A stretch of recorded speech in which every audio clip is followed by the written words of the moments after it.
श्री कृष्ण और सुदामा प्रेम की अमर गाथा। बहुत समय पहले की बात है। द्वारका नगरी में श्री कृष्ण राजा के रूप में राज कर रहे थे। उनके राज्य में सुख, समृद्धि और भक्ति का वातावरण था।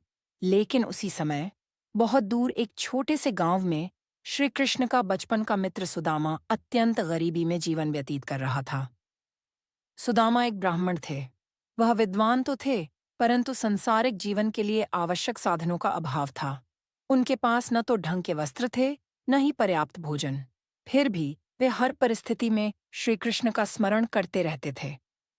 उनकी पत्नी अत्यंत धर्मपरायण थी, लेकिन उनके बच्चों की भूख से वह व्याकुल रहने लगी।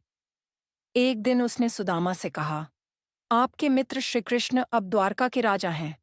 क्या आप उनसे मिलने नहीं जा सकते? शायद वे आपकी सहायता करें। सुदामा ने पत्नी की बात सुनी, लेकिन हिचकिचाते हुए बोले, मैं श्री कृष्ण के पास कभी किसी स्वार्थ से नहीं गया। वे मेरे मित्र हैं, लेकिन मैं उनसे कुछ मांग नहीं सकता। पत्नी ने नम्रतापूर्वक कहा, मैं जानती हूं कि आप कुछ नहीं मांगेंगे, पर क्या एक मित्र से मिलने जाना भी गलत है? सुदामा अंततः मान गए। उनकी पत्नी ने पड़ोस से थोड़ा सा चिवड़ा पोहे श्वाए उधार लिया और एक छोटे से कपड़े में बांधकर पोटली बना दी। वही उनके मित्र के लिए भेंट थी। सुदामा नंगे पांव, फटे पुराने कपड़े पहने हुए द्वारका की ओर चल पड़े। कई दिनों की यात्रा के बाद जब वह द्वारका पहुंचे, तो नगर की भव्यता देखकर वह चकित रह गए। सोने की सड़कों और रत्नों से जड़े भवनों के बीच अपने आप को तुच्छ समझकर वे महल के द्वार पर रुके।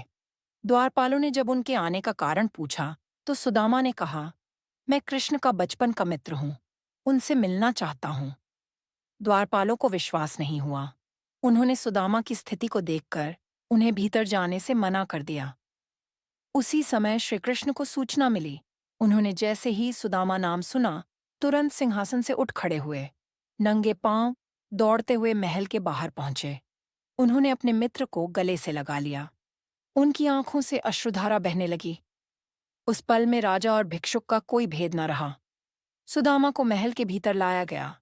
श्रीकृष्ण ने स्वयं उनके पांव धोए, उन्हें आसन पर बैठाया और उनकी थकान हरने का हर संभव प्रयास किया। श्रीकृष्ण ने मुस्कुराते हुए कहा, सुदामा, मेरे लिए क्या लाए हो? सुदामा संकोच में पड़ गए। उन्होंने वह चिवड़े की पोटली छिपाने की कोशिश की। कुछ नहीं खाया। वो दूसरी बार मुट्ठी भरने लगे। नहीं खाया। वो दूसरी बार मुट्ठी भरने लगे ही थे कि रुक्मिणी देवी ने उन्हें रोका। उन्होंने हाथ जोड़कर कहा, प्रभु, एक ही मुट्ठी में आपने सुदामा के तीनों लोकों की दरिद्रता हर ली है। यदि दूसरी मुट्ठी खाई तो मुझे भी सेवा करने का अवसर न मिलेगा। सुदामा कुछ क्षणों के लिए ठिठक गए। उन्हें समझ ही नहीं आया कि जो स्वयं लक्ष्मीपति हैं, जो सृष्टिकर्ता हैं, वे इतना प्रेम क्यों लुटा रहे हैं। उन्होंने वहां एक रात विश्राम किया। श्रीकृष्ण ने उन्हें हर तरह से सम्मानित किया, लेकिन सुदामा ने कुछ भी नहीं मांगा। अगली सुबह सुदामा विदा लेने लगे। श्रीकृष्ण ने उन्हें गले लगाया और कहा, मित्र, तुम्हारा आना ही मेरे लिए सबसे बड़ी भेंट है। सुदामा चल पड़े। मन में एक भी शिकायत नहीं थी। वे यही सोचते रहे कि उन्हें कृष्ण कृष्ण का सान्निध्य मिला, वही सबसे बड़ी प्राप्ति है।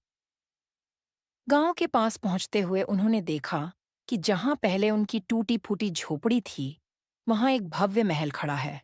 चारों ओर हरियाली थी। उनके बच्चे सुंदर वस्त्रों में खेल रहे थे और उनकी पत्नी रत्न-जड़ित आभूषणों में सजी खड़ी थी। सुदामा समझ गए। उन्होंने हाथ जोड़कर आसमान की ओर देखा और बोले,